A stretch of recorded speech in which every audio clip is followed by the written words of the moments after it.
So there's this interview that made its rounds recently, and I had to react to it. It's with Jeff James on the Sharing My Truth podcast. It's hosted by two chicks who are inquiring about that Netflix show, Adolescence, and also the manosphere and red pill content in general. Now, this guy, Jeff James, I feel like he's a Kevin Samuels Jr. This guy is classy, he's elegant, and he delivers with such presentation and such elegance that, I mean, it's hard to see anyone else delivering it with such grace that he does. So I'll leave a link in the description below, because I think one of the most fascinating things is how women react to red pill content, especially when it's delivered in this way, in this form. So you want to check that out, go ahead. But I just clipped what I thought were the best parts, and I wanted to react to those parts. So let's go ahead. Let's dive in. Let him cook. I understand why it's extremely appealing. I understand why it's going viral. I understand why I believe it's the third most watched show on Netflix history after being out for such a short amount of time, which is crazy. But it's wildly off in most ways in which they try to categorize what's actually going on. I'm being honest with you. Daddy's got a sweet tooth tonight. And the problem with it is several things. But the first is they clearly did not use an expert on incel culture. Any expert go on YouTube when you get the chance and type in incel experts review Adolescence, and see all the data they have in comparison to how the show tried to cover it to a degree. And it was only 4 episodes, so there was only but so much, of course, that they could do. But I'm going to tell you one thing that I loved and I think they did get right. And it was very subtle, and I don't know if people actually picked it up enough. The first is when the two detectives were walking through the school. Yeah. And they're trying to engage with the students, and it's very clear, like, they're just missing it. Students aren't saying anything. Nobody's really wanting to work with them. Like, they're just getting all this resistance. They're not really getting anywhere in terms of their investigation. And the lead detective, after he talks with his son, and his son talks about the red pill, and he's asking his son, did you see the Matrix? And his son's like, what's the Matrix? Like, what are you talking? Like, and they captured the confusion of people who aren't in it. Yes. Don't do this for a living, who aren't psychologists, who aren't psychiatrists, who aren't in mental health, who aren't in these spaces. Even people who are talking about it all the time. If you're not in it, you don't actually get it.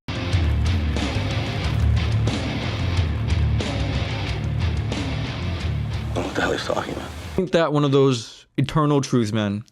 Like, it's a basic, not even red pilled particularly. It's just a basic dynamic between men and women that, like, she will never understand you, ever. And you see players play on that idea all the time, because once you, like, deeply understand that, she could never truly understand you as a man. She can get maybe close. She can get, like, maybe in the same room, but truly never.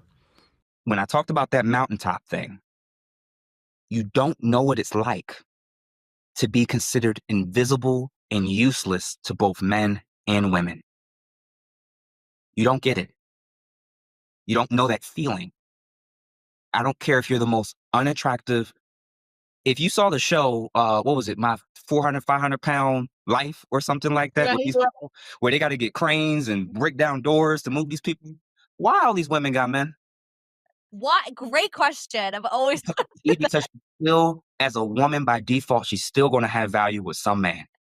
Wow. But at a certain age. She's still, but again, if the first 60 years of you living, you're seen as valuable to somebody, that matters. Versus in comparison, you can go your entire life and be considered a genetic dead end. Yeah. And I'd argue it's not even a subculture. It is the culture. It is mainstream culture at this point to bash, belittle, shame, and still at the same time yet demands the most out of men. Demand your hard work, your money to provide, to protect, and all this jazz. And you saw that with Tommy Lauren on Fox News. And I think, what was it? The video with Andrew Wilson calling her out. That was it. That was one of the key conversations that doesn't quite happen. You know, as a guy, if you don't live up to your social, societal expectations, you pay for it pretty much fucking immediately. But then he asks, you know, what are women's social duties? Doesn't get talked about. It's a very hard concept to try to describe to people who, for most of their life, or they have yet to experience what it means to be invisible since they were 14 years old. Right. Yeah. They don't know what that feeling is. And I thought the show did a really good job of the parents didn't see it. Yeah. The detectives didn't know it. But the second piece I thought they got really great was when they found out, oh, snap, the kid's being targeted, the kid's being bullied. The victim apparently was a contributing member of this, and she was leading the charge. And the things that she would say and the viciousness of how they were treating this boy, I'm not going to say what he did was justified. Spoiler alert for those who didn't watch the show. If you didn't, it's your fault by now. Yeah, exactly. But the callous response that the woman investigator had when he tried to bring it to her attention, like, I think there's more that's going on with this case. And she said, I just want the attention to be on the victim, on the girl. And what I would suggest is there were two victims. It's just that one died. Right. One lost their life and one lost their freedom potentially for the rest of their lives. And what happens is that small little snippet is an example of the larger pool of what's going on. Yes, he did something wrong. Yes, he's the murderer. Yes, he needs to be incarcerated. I agree with all of that, obviously. But the environment that created someone like that, we're so oblivious to the realities and perspectives of what young boys and men are going through. You don't get it that for many men, they don't see feminism. Doesn't matter if they don't have the great working definition of it. Their experience of all these people who claim that identity. We may have won the battle, but they will win the war. I wouldn't die on this hill, but anyone who claims to be a feminism today is essentially anti-men. They are very much hating men. Like, you are nothing to them to that point. Now, of course, you're going to have those people who kind of, they just throw that word around, right? The feminism, yeah, sure, you know. Of course, woman power, right? But like, for those who are in deep in feminism, that is their ism, as Carl Jung might put it. No, they have a distaste for men. That is what is being sold out there. You don't actually care about equality. That's a woman advocacy movement, or at least was up until recent debates about who can or can't be a woman. But prior to this debate, it's always been, for many people, and particularly many men, it's more so a women advocacy program, which is totally fine. But you cannot say that you care about men and that you're advocating for equality. And I'm going to list these things off, and I wrote them down to make sure I don't forget it. You don't care about mandatory paternity tests. You don't care about paternity fraud. You don't care about male suicide rates. You don't care about equalizing hard, laborious jobs outside. You don't want to equalize that. You don't care about what happens to people that are falsely accused, which is almost always exclusively men. You don't actually care about the declining school performance, the rise in ADHD diagnosis, and the psychiatric medication that comes from it. You don't care about the lack of homeless shelters for men. You don't care about the weaponization of the family court, the equal custodial rights, reproductive safe for men, reduction in child support and alimony, pathologizing of just men and masculinity in general, negative attitudes towards even men that want a nuclear family. You don't think or care about any of these things. And I'm not even saying it's just the feminists that don't care about it. Nobody I'm cares. saying most people who don't do what I do don't care about this at all. And you're creating, and we talked about this 80-20 rule. What's happening to the 80%? You don't care. Boom, 1 point. Boom, 2 points. Boom, boom, boom, boom, boom, boom, boom, boom. Not good. And the beauty is, if I just get the man I want, if I just get the partner I want, if I just, I don't care. I don't care about what's happening with men. Let's bring the attention back to women. That's what the detective did in that show. Right. And that is what society in Western cultures is unfortunately like. Most people only care about males or boys or men if they are their brother, their son, or their father, or their uncle, or their close friend. Objection. Overruled. Overruled, Judge, or is it overcooled? Can you read that back to me? The red pill, the manosphere, is where positive masculinity is shared. It's more or less made aware at the very least.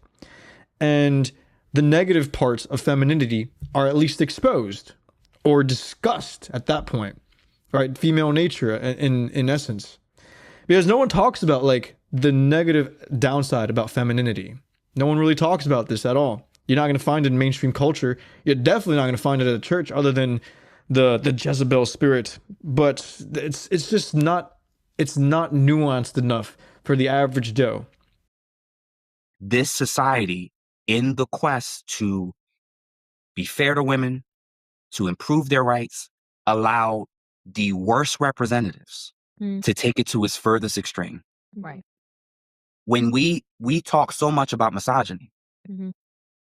most women can't tell you what the term is for a strong distaste and hatred for men. Mm-hmm. What's the term? What's Misandry. the misandry? Mm. Being a misandrist. Mm. Most men's experiences that we keep labeling as incels, we keep labeling as misogynists.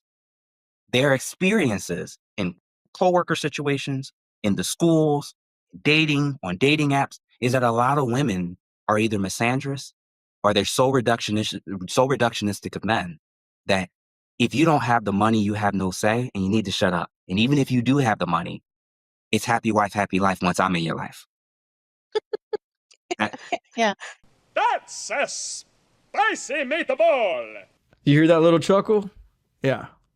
She knows that he got her. Girls aren't going to be like, you got me there. You got me there. Nah, that's a tell. That's definitely a tell. She's basically saying, you right. You fucking right. No girl's going to be like, you got me. Nah, it doesn't happen that way. That's the best you're going to get. But for the most part, this is why I keep coming back to this concept of you're either a savage or you're a simp. And the in between has been annihilated, man. It's been annihilated. Happy wife, happy life. You're gonna become a used up dry husk of yourself, or you go all in on yourself and you build yourself up. The never-ending Nietzschean project of self-reinvention, all the time, and she can join you on that journey. But the moment you waver, to be fair, it's not just you that will pay for it. The girl who joined you because she thought you were on your journey will pay for it too. Men not going through the natural maturation process as teenagers, as early adults, because they literally don't have the opportunity to with women. We can't be shocked anymore that there's an environment that's festering of boys and young men who unfortunately have a strong distaste. And I would argue, not even for women in general, women in the Western cultures and countries. Yeah. This is why they're running to the other countries and cultures where men are at least still seen as valuable, relevant, important. My beauty. It's fading. It's not that bad. I mean, if I just squint. Oh, wait, no, that's still pretty bad. But if I just. No, that's not great either. But if I just. See? That's better. It's that passports bros situation, ain't it? Now, I haven't gotten all into that so far, but it is funny whenever that's brought up, because two of the best girls I dated were actually adopted. The girl I'm dating now is adopted. It's fascinating, isn't it? Like, she's giving me all the classic tells, bro. You know, all the classic stuff. She wants me to meet her friends, her parents. You know, these like little things that add up. It's almost traditional. It's almost the things she's looking for, and she does. She's like cooking for me, bro. It's insane. It's fucking insane. Almost unheard of nowadays. Anyway, it was just worth noting. It was kind of interesting. And they had no idea I knew about it because I'm doing this podcast and I see these comments all the time, and I was very aware of it. I've read a lot about it. They had no idea about it. And I'm like, you have teenage children and young adult children. How do you not know? How are you that ill-informed? I agree with you. To me, You know what's it's very- crazy? Yeah. I'm sorry to cut you off, but you want to know what's crazy? When you're in a market and environment where both parents got to work long hours, Mhm. and both parents are out of the home for extended periods of time, and both parents have to figure out so much and you don't even have one parent that's like really super involved versus they both are kind of got 40-hour work schedules and one may have to do additional overtime and the cost of living is exploding. It's harder than ever before Oh yeah. for parents, men and women, fathers and mothers. It's a lot harder now. We are living in an area in New Jersey where our property taxes per month is the cost of most people rent across the world. Yeah. Close. Where our daycare is more than the cost for daycare for 1 to 2 kids is the equivalent of what 50 to 60% of people in the world make. And that's the gist of what I'm gathering recently. It's just how it is out there. It's just getting harder and harder for one person to be a breadwinner. Although, you know, that's still somehow the ideal, and it's supposedly still the expectation of a guy to do that. Nonetheless, you know, my family actually, we just caught up to the middle class like a decade ago, and then we moved here to North Carolina. And when I tried to go out the house and do things on my own, it just felt like I was on a treadmill. Like, wasn't making much traction. So ultimately, I really just had to, fuck it. I was going to move back, and I'm making much more headway pocketing that money, paying off some things that I need to pay off, and then just kind of running things from here, from the house. It is what it is, man. It is what it is. Parents are just surviving. Mothers, fathers, people are just trying to figure this. You know what I'm saying? Like, this is, I'm not saying it's a complete, that like there's no, they get no fault, they get no blame. I'm just saying that the context for what we're in is what's also creating this type of dynamic and environment. If you are a young woman or woman, period, and you're thinking about, well, oh my gosh, this incel thing and all these men want to harm me and hurt me and do this or do that.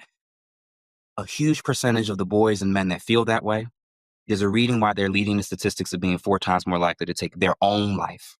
Right. They're actually far more of a danger to themselves Than to anybody else. even in a relationship. Mm. You take a woman who's in a relationship with a man and a relationship with a woman, her domestic violence rates is significantly higher with another woman than with a man. Really? DV rates are up, divorce rates are up when same-sex relationships between 2 women than her with a man. I know. It's the highest Yeah. divorce rate is lesbian couples. Yeah, and so is the DV rate, What's the deep? They should be having the most orgasms. That's unbelievable. domestic violence, Yeah, DV rate. right. Yeah. So again, the show is so popular, it's so big, probably 250,000 plus people are probably going to watch it. And now they're again adding to this narrative that the most unsafe you can be is dealing with and doing life with men or males. Kind of got that vibe when the whole MCU universe started, and it just made everything in Marvel garbage. It was trash. Everything. The whole boss babe thing, man. And not just Marvel, right? Almost any movie just had to be little men and then prop up the woman just because. And it was just, it was really shit movies. Sucked. But yeah, it's just a lot of piling on. I can't stress enough. Like, I definitely know there's like obviously some some weebs over there who are like men placating to the woman essentially. But for sure, like that whole idea of like of piling on, of that message, you know, woman professing to other women what they should do, and then also to men, which is like fucking terrible. Like, women really give each other the worst advice. They really do. They give each other the worst fucking advice. I was a man, every woman would want me because I would just love and cherish them and tell them how beautiful and precious they were and kiss them on their foreheads, play with their hair, buy them gifts, take them to nice dinners, spoil them, worship them, and make sure that every day that they knew that they were the most... Oh my God, I almost died. No. I almost died. That was so scary. Thank you. It's okay. It's all right. You would have no bitches. Straight up. And what I'm arguing is a huge percentage of them end up taking their own life. A very, very small percentage of them, if they get successful enough, end up finding a suitable partner, or they're going abroad to find a woman who can meet their needs. So it's not to say that there's violence between men and women that doesn't exist. Of course it's a thing. All I'm suggesting is that the show, there may be ulterior motives for why the show is being pushed. And whenever politicians or celebrities or anybody who's not a normal person jumps in on a wave, always be wary of what's the thing that they're pushing and what's the policy that's going to come down as a result of this. Right. The gender wars is part of an agenda to make sure men and women are battling and don't work together, don't cooperate. And yet at the same time, what obviously that also means we're not having families and all that jazz. But at the same time, I can't help but have the suspicion that it's a part of modernity, the atomization of individuals, the fractionizing of identity. So in the case of women, I think the data shows that women are more agreeable. In the case of women, right, when we're looking to fill the void, the gaps in our identity, and we go to the culture, like women are much more susceptible to basically go, oh, this is what a woman is, and the culture is hand delivering this feminine charged idea, right? This feminine, in quotation marks, idea of what it means to be a woman. And so I just think that there's a lot of things going on when it comes to that. But yeah.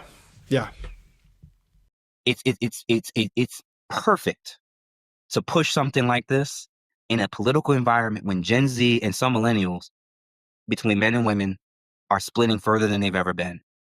And then you have a huge pool of women who are looking for explanations to justify why all these men are splintering off and voting differently than us, thinking differently than us, going their own way, not wanting to marry women.